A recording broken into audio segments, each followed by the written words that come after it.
Bom dia, irmãos. Hoje nós assumimos uma responsabilidade juntamente com o pastor Egberto, de estar compartilhando com os irmãos a lição 3 da EBD nesse mês, Nós vamos aguardar mais um pouquinho para poder entrar mais algumas pessoas, E enquanto a gente aguarda, já com os irmãos que já estão conectados, eu quero estar orando, para a gente dar início a essa lição, pedindo a direção do Senhor para que Ele venha transmitir a palavra dele ao nosso coração e que essa palavra possa nos ajustar à sua boa, perfeita e agradável vontade. Vamos orar. Nosso Deus, nosso Pai, muito obrigado, Senhor, por essa manhã, pela noite que o Senhor nos proporcionou dormir, uma noite reparadora de sono, por esse amanhecer com vida e com saúde. Deus, nessa manhã, nós queremos suplicar a Tua intervenção divina na transmissão dessa escola bíblica dominical, não apenas aqui, mas em todo e qualquer lugar, onde haja servos separados para o Senhor, para vivenciar esse momento, para proporcionar esse momento, Pai, ao coração daqueles que temem a Ti e que dão crédito à Tua voz. E aqueles que estão, Senhor Deus e Pai, participando, sejam, ó Deus, recebam do Senhor, ó Pai, a Tua palavra, com seus corações abertos e que se disponham a viver pela Tua palavra. Senhor Deus, eu quero suplicar também pela vida dos que se encontram enfermos por conta desse vírus que tem assolado a nossa sociedade, a nossa nação, o mundo de um modo geral, e pedir para que o Senhor os abençoe, abençoe os médicos, enfermeiros que nesse tempo, como soldados, ó Pai, valentes, têm lutado e pelejado em favor da vida daqueles que estão carecendo de auxílio, de ajuda, para que tenham sua saúde restaurada. Pai, eu te clamo por aqueles que estão enlutados, ó Deus, que perderam seus entes queridos, ó Pai, por serem atingidos por essa enfermidade.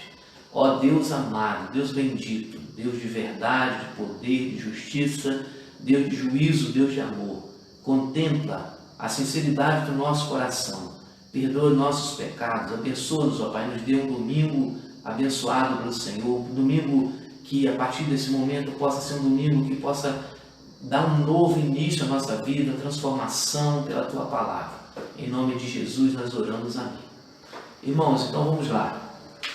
A lição 3, ela tem como texto bíblico Efésios 2, de 8 a 9, mas para a gente ser breve na nossa explanação aqui, nós vamos ir direto à leitura, tanto da introdução como de todos os tópicos, e durante os tópicos eu vou estar inserindo alguns versículos e tentando assim transmitir um esclarecimento dentro do posicionamento em relação ao que essa lição nos propõe.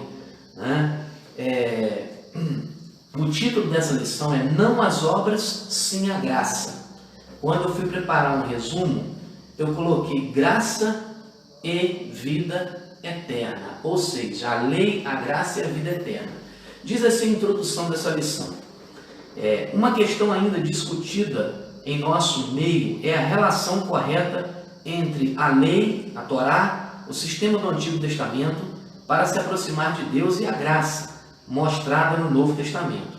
Alguns pensamentos que têm sido muito evidente nesse tempo é o retorno ao entendimento da lei de Deus, Por conta da internet, isso tem sido muito veiculado, esse retorno, desse entendimento. E eu aprendi uma coisa na minha família, que a gente tem que reter o que é bom, A palavra de Deus mesmo diz que a lei do Senhor é perfeita e refrigera a alma,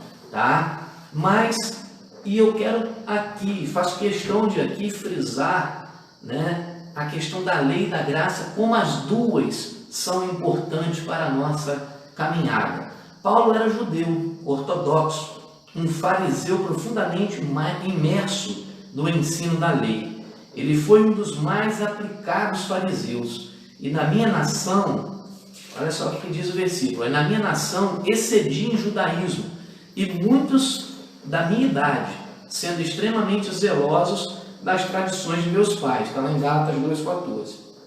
Criado no mais rigoroso judaísmo, aprendera que a lei era o caminho da salvação. A obediência a ela salvava o fiel, mas após sua conversão mudou a sua posição. Desde sua conversão, o Senhor dissera que ele fora escolhido para levar o evangelho aos gentios. Mais tarde, na sua dura carta, ele disse que a circuncisão como rito religioso anulava a obra de Cristo. Ou cristão ou judeu, Está dizendo que eles são ou a salvação pela graça, por meio da fé em Cristo, ou a salvação pela lei. Se a salvação viesse pela lei, a morte de Jesus seria sido sem sentido. Está lá em Gálatas 2,21. Continuamos nossa caminhada hoje, então, vendo como Paulo deu um sonoro não às obras da lei. Aí, meus irmãos, pensando nessa questão, que o apóstolo Paulo, ele tem esse encontro, essa experiência de conversão ao Evangelho, sendo ele um judeu, ortodoxo, uma pessoa que conhecia muito a lei, e de repente ele tem uma mudança, ele passa a seguir pelo caminho da graça, e isso nos traz a questionamentos diversos na nossa vida, porque a verdade é a seguinte, irmãos, quem é que não quer saber a verdade? Quem é que não quer ter o entendimento desse Deus, a certeza de que está dentro do caminho de Deus, dentro da vontade de Deus, a certeza de que é salvo, certezas. Nós vivemos num mundo de dúvidas, de muitas filosofias, muitas teorias, e o que traz segurança à nossa vida são as nossas certezas, as nossas seguranças. Então, como eu estava comentando agora há pouco aqui, conversando com o irmão Eduardo, quem acha não tem certeza.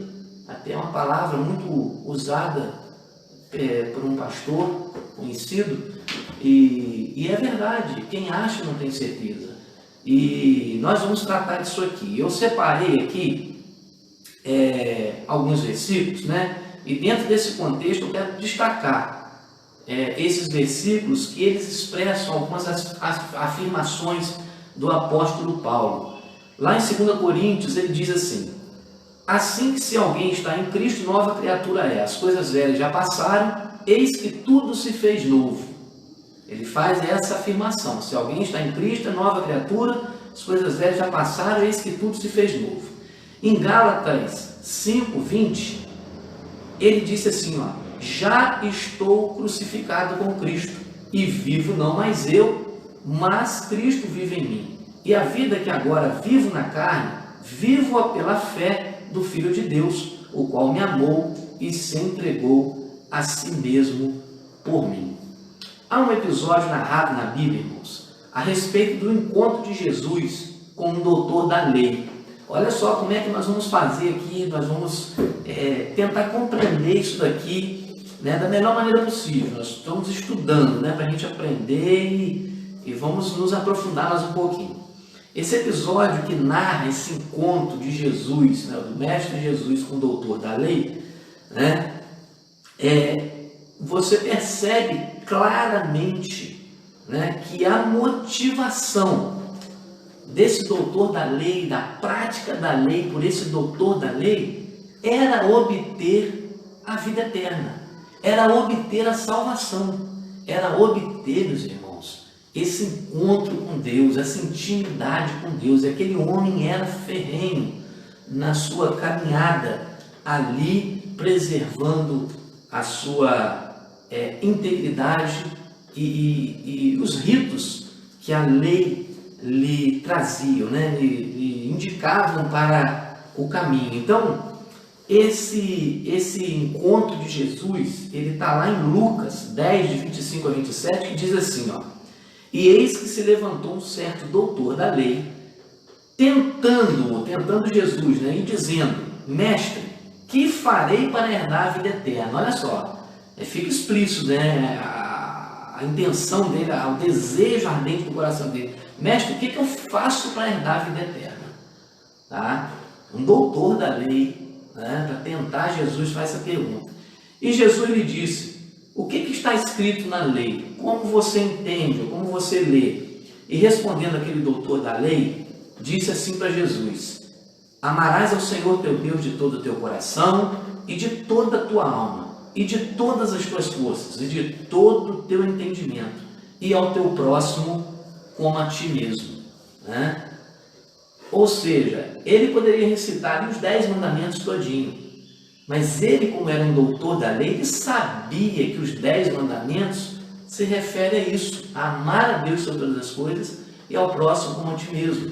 Porque ele, sendo doutor da lei, ele sabia, né, que Deus fez o homem à sua imagem e semelhança. E quando eu olho para você, você olha para mim, a gente vê a imagem do nosso Deus. Então, por isso que tudo que a gente faz, né, contra o nosso semelhante, a gente agride a santidade desse Deus, porque nós fomos feitos à imagem e semelhança dele. Né? Fica claro aqui, nesses versículos, o que Paulo quis transmitir quando disse em 1 Coríntios 2,16b, que nós temos a mente de Cristo e que o jeito certo de cumprir a lei é com amor. Olha só, Paulo, quando ele transmite essa questão, quando ele transmite, né, já estou crucificado com Cristo, vivo não mais eu, mas Cristo vive em mim. Se alguém está em Cristo, nova criatura é. Por quê, irmãos? Porque compreender a mensagem transmitida por Jesus é exatamente isso daí, né? Compreender o amor de Deus, né, nos nossos corações e para com o nosso semelhante. Observe, irmãos, a preocupação desse doutor da lei também, que ela tem origem no Jardim do Éden, logo após o pecado do homem. Né? A origem dessa preocupação desse doutor da lei é lá no Jardim do Éden, logo após que o homem pecou. Né?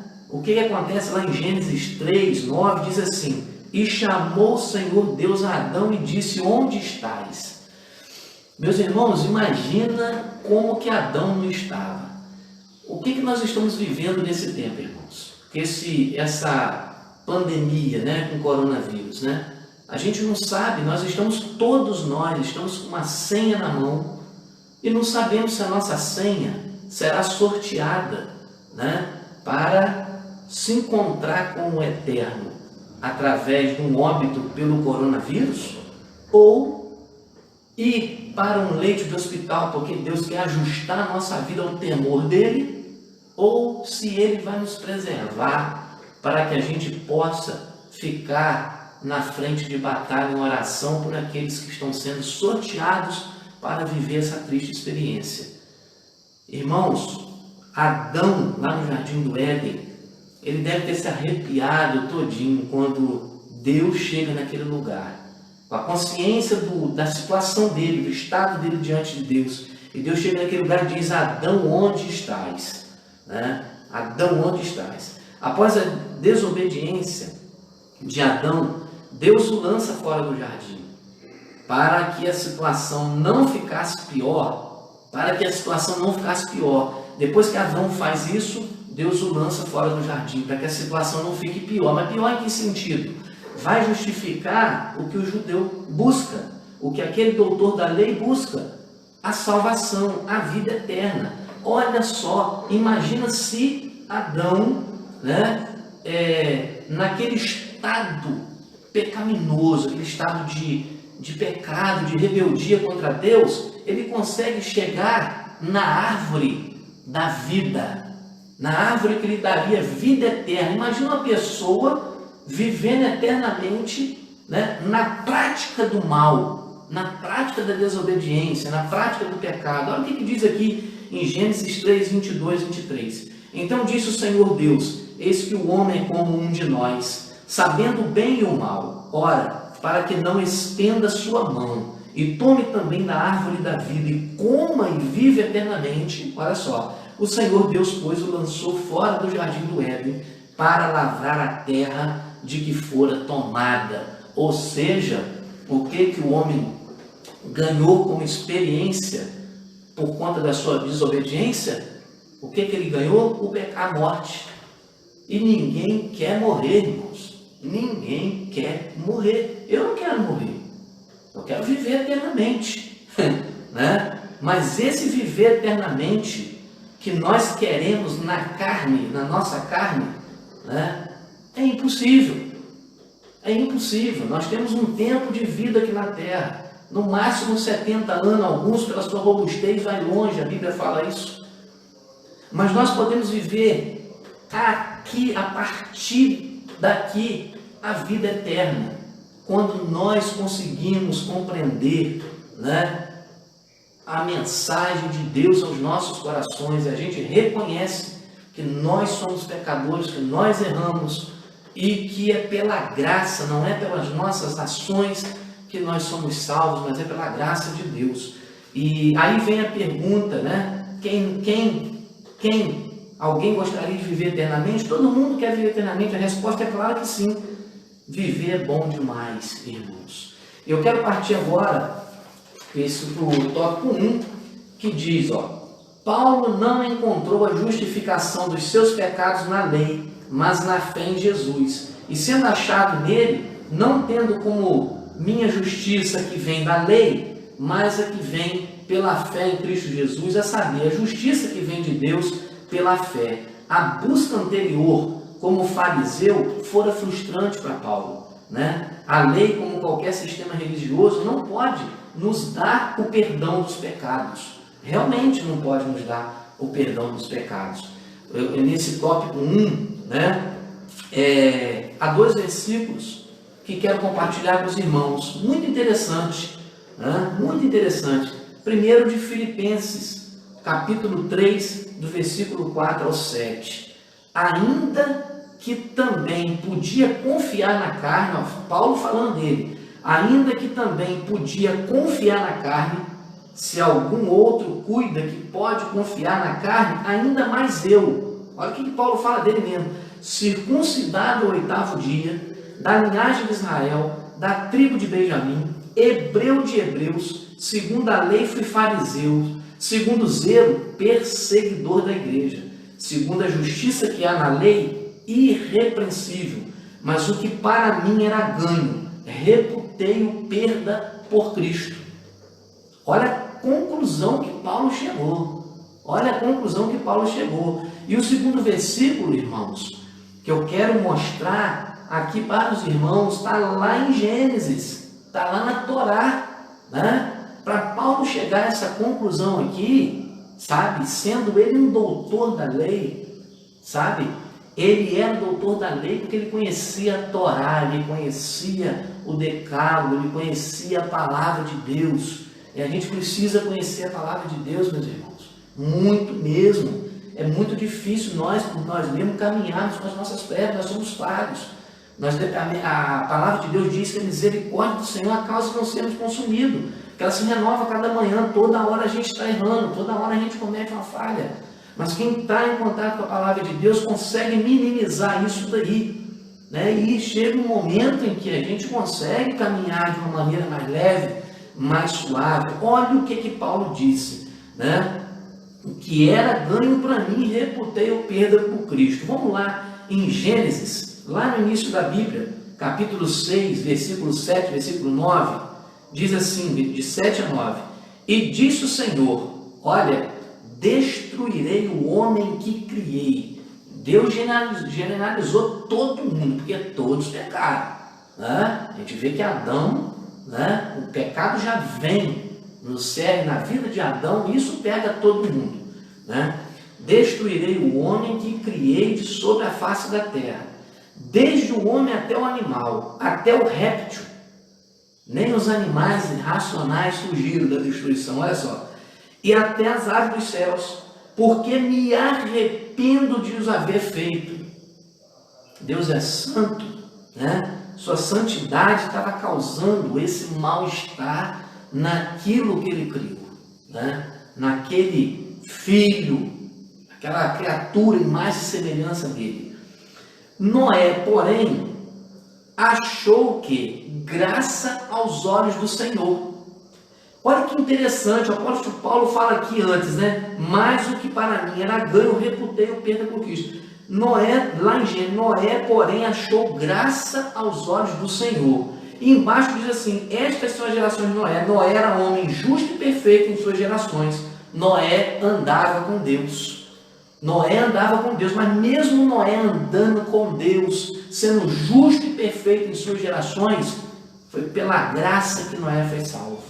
A Bíblia é clara, a palavra de Deus é clara. E o que é graça? Graça é favor imerecido, ou seja, nós não merecemos ser salvos. Tanto que Deus expulsou o homem da sua presença e mansão. Nós não merecemos ser salvos, porque nós trazemos o nosso ser o pecado de Adão. Todos nós viemos de lá, né? Cristo veio se fazer pecado por nós. É isso que Paulo entende, irmãos. É isso que Paulo entendeu. Então, pelo relato do apóstolo Paulo em Filipenses 3:4, como nós vimos, podemos considerar que ele também era um homem justo e perfeito diante de Deus, né? Mas que se não fosse a mesma graça que alcançou Noé, ele não seria salvo. Graça significa favor imerecido.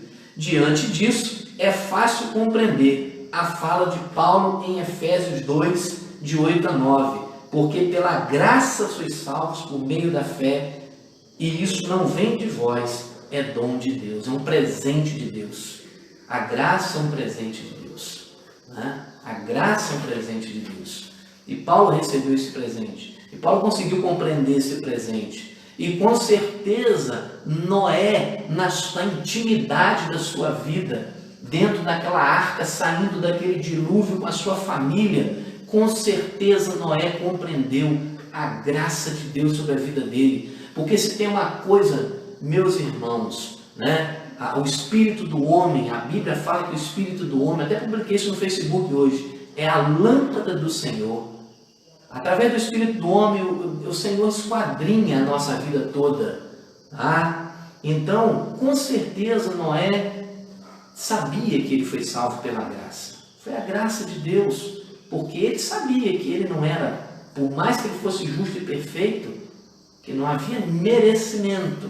Não há merecimento, né? Então, com essa colocação, eu quero, já caminhando para o final dessa aula, partir lá para o nosso segundo tópico, pegar apenas aqui uma parte para comentar. Diz assim: o Evangelho de Jesus pregado por Paulo enfatiza que Deus fez para que ninguém se envaideça por ter feito que Deus o aceitasse. Olha só, então Paulo, ele frisa essa questão, está lá em Efésios 2, versículo 9, né? A salvação não vem pelas obras para que ninguém se glorie. Eu fui salvo porque eu fui bom. O próprio Jesus, quando estava nessa terra, no momento que ele foi interrogado, né? Ele disse assim: bom é Deus, né? Bom é Deus. Então, o próprio Jesus disse isso. E não é pelas obras, né? Cristo que é o clímax da revelação de Deus. A lei é provisória. Lá em Gálatas 3, 19 e 28 diz isso. E eu quero aqui compartilhar com os irmãos, nesse segundo tópico, há 3 versículos que desejo compartilhar e comentar com os irmãos, né? O primeiro é em Romanos 10, de 1 a 4, que diz assim: irmãos, o bom desejo do meu coração e a oração a Deus por Israel é para a sua salvação. Olha só, a bondade, olha o amor expresso nas palavras. O Evangelho, irmãos, ele é uma carta de amor ao nosso coração, né? Porque lhes dou testemunho de que Israel, né, tem zelo de Deus, né, pela lei, mas não com entendimento, porque não tem essa compreensão aqui, né, porquanto não conhecendo a justiça de Deus, né, e procurando estabelecer a sua própria justiça, não se sujeitar à justiça de Deus, porque o fim da lei é Cristo para a justiça de todo aquele que crê. Há um versículo que diz, que a justiça do homem não opera a justiça de Deus. E Tiago 1, 18 a 20 diz assim: segundo a sua vontade, ele nos gerou pela palavra da verdade, para que fôssemos como primícias das suas criaturas. Deus nos gerou pela palavra da sua verdade. Portanto, meus amados irmãos, todo homem seja pronto para ouvir, tardio para falar, tardio para se irar. Como é difícil isso, Porque a ira do homem não opera a justiça de Deus. Olha o que a palavra diz. A nossa ira não opera a justiça de Deus. A justiça de Deus ela é feita com amor ao próximo. É isso que Jesus falou com o doutor da lei. O doutor da lei sabia a letra. Amar a Deus sobre todas as coisas é o próximo a si mesmo. Mas será que esse doutor da lei, na hora de aplicar a justiça, a uma determinada situação, ele considerava que a quem ele estivesse aplicando a justiça, de fato, era a imagem e semelhança de Deus, era seu irmão, era seu próximo, entendeu? E que sente as minhas necessidades. Então, será? Então, a letra mata, mas o Espírito vivifica, e esse Espírito é a essência de Deus, e a essência de Deus é o amor. No terceiro versículo diz assim, 1 João 5, 10 a 12, diz assim: quem crê no Filho de Deus, em si mesmo tem o testemunho. Quem a Deus não crê, mentiroso o fez, porquanto não creu no testemunho que Deus deu de seu Filho. E o testemunho é este, que Deus nos deu a vida eterna, e esta vida está em seu Filho. Quem tem o Filho tem a vida, quem não tem o Filho não tem a vida. Ou seja, em outras palavras, quem tem o Filho de Deus, quem aceita o testemunho de Jesus, quem faz aquilo que Paulo fez, vivo não mais eu, Cristo vive em mim, minhas atitudes mudaram, hoje eu não vou mais agir olho por olho, dente por dente, mas eu vou agir com amor, porque eu estou lidando com o meu semelhante. Então o melhor caminho é o ajuste dentro da vontade de Deus, porque Deus é o autor da vida, é Ele que nos deu a vida. Jesus é a personificação do amor de Deus, irmãos. Jesus é a personificação do amor de Deus. Tá? O que nós temos visto nesse mundo aí? O Evangelho vem para trazer vida, vem para mudar essa história, mudar esse contexto. Tá? Isso aqui, fica aí. E nós partimos. Quantos brigam por questões de herança, questão de dinheiro, de status? O Evangelho vem para mudar isso, mudar esse conceito. Olha aí quantas vidas, quantas famílias, gerações inteiras sendo ceifadas. Mas há ainda aqueles que resistem ao amor de Deus, não querem nem ouvir, porque confronta essas realidades. E por isso que aqui a palavra é clara: quem tem o Filho tem a vida. Quem não tem o Filho não tem a vida, está vivendo uma vida morta, uma vida sem vida, uma vida dura, cruel, fria, sabe? Então hoje é o dia de a gente abrir o nosso coração. Por isso que eu falei no início que essa lição, eu orei a Deus por isso, para que ela seja o início a começar em mim, meus irmãos. Como eu desejo, anseio que minha vida seja transformada, mudada, lapidada, edificada para a glória desse Deus, para que minha filha seja alcançada por essa graça e seja também, abençoada como eu quero ser abençoado por ela, meu filho, minha esposa e todos aqueles que comigo lidam, os irmãos da igreja. Por isso que Jesus é a personificação do amor de Deus. E nós conhecemos e cremos no amor de Deus, que Deus nos tem. Deus é amor, e quem está em amor está em Deus e Deus nele. 1 João 4,16. Nós sabemos que passamos, irmãos, da morte para a vida. E como que a gente sabe disso? É isso que o doutor da lei estava indagando Jesus. O que eu faço para mim ter a vida eterna? E Jesus pergunta a ele: o que você entende? E aqui em 1 João 3,14 diz assim: nós sabemos que passamos da morte para a vida, ou seja, né? Por quê? Qual é a marca disso? Porque amamos os irmãos, sem hipocrisia, verdade verdadeira. Essa é a verdade que liberta. Essa é a verdade que liberta. Quem não ama seu irmão, permanece na morte. 1 João 3,14, irmãos.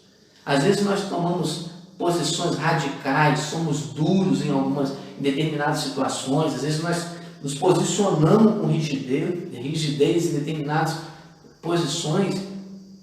Agora Deus repreende a quem ama, assim como o Pai, o Filho, a quem quer bem.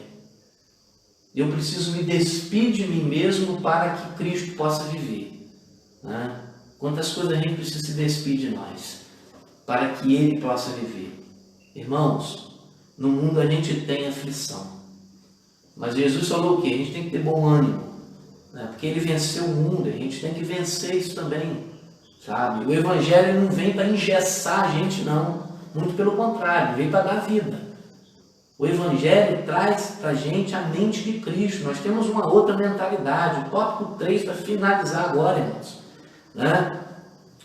Eu quero fazer um destaque em cima desse tópico 3, né? Que diz assim, ó, a graça não nos exime das responsabilidades pessoais que temos para com o nosso próximo e diante de Deus. Tá? Ela não nos exime disso. Tá? A graça não nos exime das nossas responsabilidades pessoais. Não, eu tenho dívida, eu tenho que trabalhar para me pagar. Sabe, eu cometi um erro com alguma pessoa, eu tenho que procurar me corrigir, dar um jeito de resolver isso aí. A graça de Deus nos exime dessas responsabilidades, não. Tá? Por isso que Paulo fala, não confunda essa liberdade com libertinagem. Não é porque eu sou salvo pela graça que eu posso ficar vivendo aí desordenadamente, não. Muito pelo contrário. A salvação pela graça nos ajusta ao caráter de Cristo. E isso vem moldando a nossa vida. Aí o que acontece? Vai anular a lei. A lei vai entrar na prática da vida, porque lá a gente tem um respaldo que Jesus cumpriu a lei. O cumprimento da lei é Cristo. E se você olhar para os 10 mandamentos, você vê que a graça, ela te induz a cumprir aquilo que está lá. Porém, com amor, irmãos. Com amor. É o diferencial, é esse aí. Então, a graça não nos exime das responsabilidades pessoais diante de Deus. E nem dos homens. Porém, nos salva de nós mesmos. Olha só. Ao nos reconciliar com Deus em seu amor. Pelo perdão que nos garante o quê? Vida. Né? A graça nos salva de nós mesmos. Porque a lei faz com que nós, pelas nosso esforço e tal, nós vamos ser salvos. Não.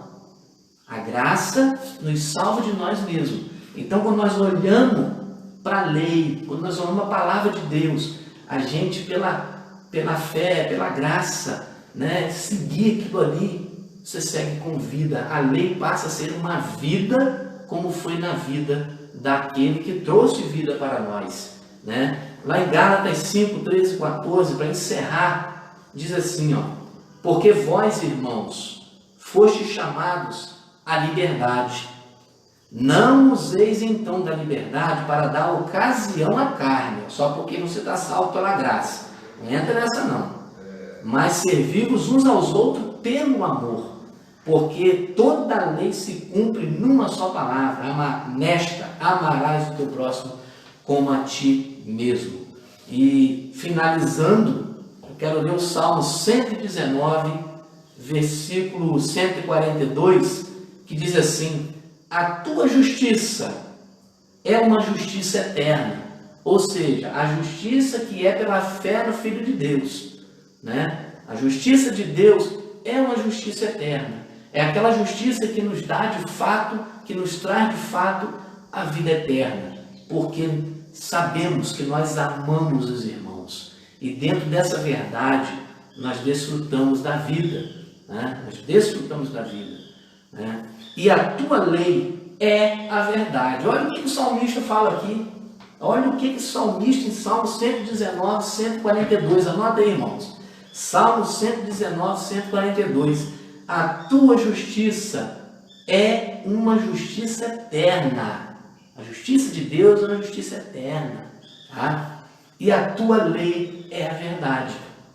Então a lei de Deus, ela nos ajusta, né, a parâmetros de valor, de princípios e valores inegociáveis, sabe? Se você pega o Salmo 1, você vai ler aquele Salmo 1, que coisa maravilhosa. Você pega o Salmo 128 e por aí vai, entendeu? A lei de Deus, ela nos traz princípios inegociáveis, mas para você viver esses princípios, sabe, humanamente falando, é impossível a gente cumprir essa lei, né? É impossível, mas pela graça, para se salvar, mas pela graça a gente é salvo por meio da fé, né? E isso não vem de nós, é um dom de Deus. Então Deus nos deu esse presente, que é a salvação por meio da fé em Cristo Jesus. Que Deus possa aplicar, meus irmãos, essa palavra no nosso coração nessa manhã. Fiz um resumo breve, mas espero que os irmãos tenham compreendido. Eu gosto da classe quando se faz pergunta, né? Que a gente vai ali, um compartilhando com o outro e vai aprendendo um com o outro.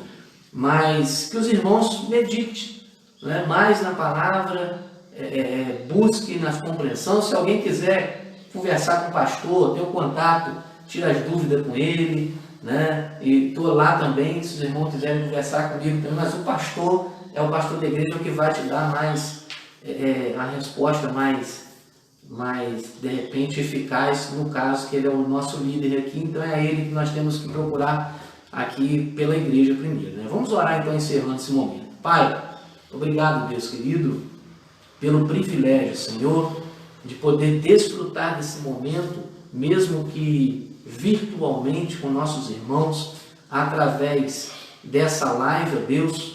Ó Pai, que Senhor, o Senhor, meu Deus, atinja com o poder da espada da Tua palavra o coração daqueles que ainda resistem ao poder do Teu Evangelho e do Teu amor, a transformar vidas, a levar pessoas a renunciarem o seu eu e a se renderem ao senhorio eterno do Senhor, Pai. Pelo poder do Teu amor e do perdão que foi revelado a nós, ó Deus, na aliança do Teu Cordeiro, a resgatar as nossas vidas, ó Pai, da ignorância humana e nos levar a viver uma vida, ó Pai, terrena, porém, ó Deus, eterna, pela graça que o Senhor nos ofereceu em Cristo. Pai, dê-nos um domingo abençoado pelo Senhor, que o Teu anjo poderoso continue acampado à nossa frente, à nossa retaguarda, aos nossos lados, sobre nós, a nos proteger, nos guardar, nos livrar de todo mal. Senhor, que tudo aquilo, ó Deus, que porventura esteja nos prejudicando, tentando impedir a nossa caminhada, que o Senhor jogue por terra pela intervenção do Teu poder. No nome de Cristo Jesus eu oro e peço a Ti que o Senhor abençoe essa igreja e as nossas famílias. Em nome de Jesus, amém.